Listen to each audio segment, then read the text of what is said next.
ఓజీతో పవన్ కళ్యాణ్ గారు తెలుగు సినిమా ఇండస్ట్రీని షేక్ చేసి పడేశారని చెప్పాలి. నార్మల్గా తెలుగు సినిమా ప్రేక్షకులకి చాలా మంది హీరోలు అంటే ఇష్టమే, ఎవరి ఫ్యాన్ బేస్ వాళ్ళకు ఉంటుంది. కానీ పవన్ కళ్యాణ్ గారి ఫ్యాన్స్ అనేటప్పటికీ, పవన్ కళ్యాణ్ గారి సినిమా అనేటప్పటికీ థియేటర్లకి వచ్చేటువంటి ఆ కళ, ఆ వైబు, ఆ ఆరా వేరే ఏ హీరోకి రాదంటే అది అతిశయోక్తి కాదు, డెఫినెట్గా కూడా. ఇంకా ఎస్పెషల్లీ తెలంగాణకి సంబంధించినటువంటి ప్రేక్షకులు కానీ, సినిమా థియేటర్ల యాజమాన్యాలు కానీ పవన్ కళ్యాణ్ గారి సినిమా మీద చాలా ఎక్స్పెక్టేషన్స్ పెంచుకుంటారు. ఎందుకంటే అదొక రేంజ్ ఉంటుంది ఆ సినిమాలకి. దాని గురించి ప్రత్యేకంగా మనం చెప్పాల్సిన అవసరం. ఓజీతో ఆ వైబ్ క్రియేట్ అయింది పవన్ కళ్యాణ్ గారి గురించి. ఆ ఓజీలో చిన్న చిన్న గ్లిమ్స్, ఆ హంగ్రీ చీత అనేటువంటి సాంగ్ ఏదైతే రిలీజ్ చేశారో ఆ బ్యాక్గ్రౌండ్ మ్యూజిక్ తోనే సినిమా ఎక్కడికో వెళ్ళిపోతుందరా అని మనకు అర్థమైంది. అలాంటి ఆయన దగ్గర నుంచి ఆ బ్యాక్గ్రౌండ్ మ్యూజిక్కి బాప్ అని చెప్పాలి తమన్ గారు. ఇప్పుడు ఉస్తాద్ భగత్ సింగ్ కూడా ఆయనే బ్యాక్గ్రౌండ్ మ్యూజిక్ ఇస్తున్నట్టుగా తెలుస్తుంది.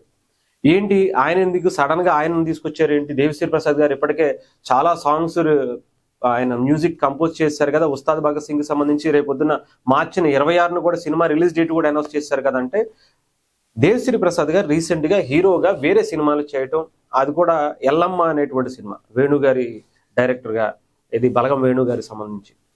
దాంట్లో భాగంగా ఆయన కొంచెం బిజీ అవుతున్నారు. సినిమా మార్చి 26ను కాకుండా మార్చి 18నే రిలీజ్ చేసేటువంటి ఆలోచనలో చిత్ర యూనిట్ ఉన్నారట. మార్చి 18, 19.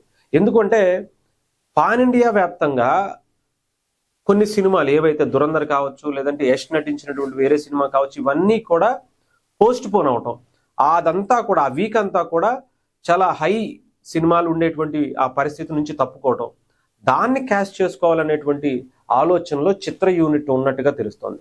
ఈవెన్ చాలా మంది ప్రేక్షకులందరూ కూడా, ఎందుకంటే ఉగాది వరుసగా హాలిడేస్ రావటం, సినిమా మంచి హిట్ అయితే గనక మ్యాసివ్ రికార్డ్స్ బద్దలైపోవటం ఖాయం అనేటువంటి ఆలోచనలో చాలా మంది ఫ్యాన్స్ అందరూ కూడా రిక్వెస్ట్ల మీద రిక్వెస్ట్ పెడుతున్నారు హరిశంకర్ గారికి, అలాగే చిత్ర యూనిట్ కి, నిర్మాతలకు అందరికీ కూడా వరుస పెట్టి ట్వీట్లు చేస్తున్నారు. ఈ సినిమాలన్నీ పోస్ట్ పోన్ అని, దయచేసి మీరు ముందుకు రండి అని చెప్పి. అందుకనే బ్యాక్గ్రౌండ్ మ్యూజిక్ ఇప్పటి వరకు ఈ సినిమాకి సంబంధించి కంప్లీట్ కాల. మార్చి 26 వరకు ఉంది కదా, కొంచెం డిలే చేసుకుంటూ వెళ్ళొచ్చులే అని. బట్ ముందే రావాలనేటువంటి ఆలోచనలో ఉన్నట్టుగా అయితే తెలిసింది. తమన్ గారు బ్యాక్గ్రౌండ్ మ్యూజిక్ ఇవ్వటానికి సిద్ధం, ఆయన్ని ఆన్ బోర్డు తీసుకున్నామని మాత్రం చిత్ర యూనిట్ నుంచి అఫీషియల్ గా అనౌన్స్ చేసినటువంటి పరిస్థితి అయితే కనిపించింది. ఆయన బ్యాక్గ్రౌండ్ మ్యూజిక్ గురించి మనం ప్రత్యేకించి చెప్పాల్సిన అవసరం. తమన్ అంటే ఆ బ్యాక్గ్రౌండ్ మ్యూజిక్ కి థియేటర్లో స్పీకర్లు, బాక్సులు ఊడి కింద పడిపోయినటువంటి రోజులు కూడా ఉన్నాయని మనం చాలా సందర్భాల్లో చూసాం. అటు డాకు మహారాజ్కి కావచ్చు, ఓజీకి, ఇలాంటి సినిమాలకి అమ్మో ఆ వైపు వేరేగా ఉంటుంది.